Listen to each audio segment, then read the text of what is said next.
What I refer to this session is effective dates and everything you want to know about it, but we're afraid to ask. Because Okay. ideally, depending on the start of the effective date, could impact what the back payment may be.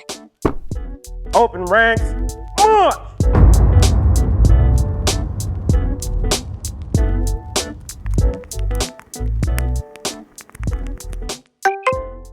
So the effective date is basically the date that is established for when a condition is service connected, saying that effective this date, you're recognized as having this condition by the VA.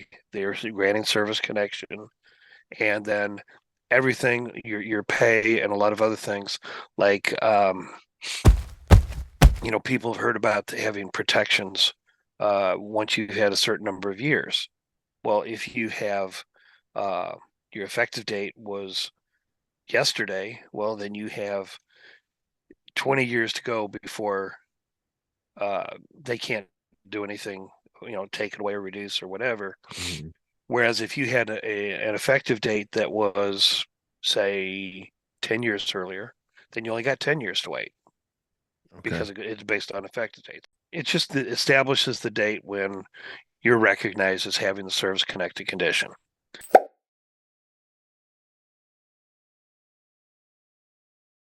So there's several things that are involved in this. The general one is the day that you file.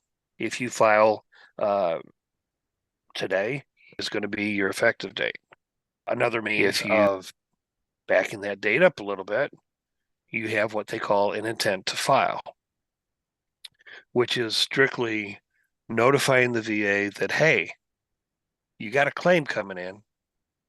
So they establish this program whereby you put in an intent to file, says, hey, I'm going to file for these conditions. That's all you have to do at that point. Mm-hmm. And then you have, well, the way the VA puts it is you have 12 months before your intent to file expires. I always tell veterans, because I know sometimes they have a tendency to procrastinate, that you have 11 months. Okay. Because I can't tell you how many times I've gotten somebody who goes, oh, my intent to file runs out next week. What do I do? Well, first off, kick yourself for not having started sooner. Okay.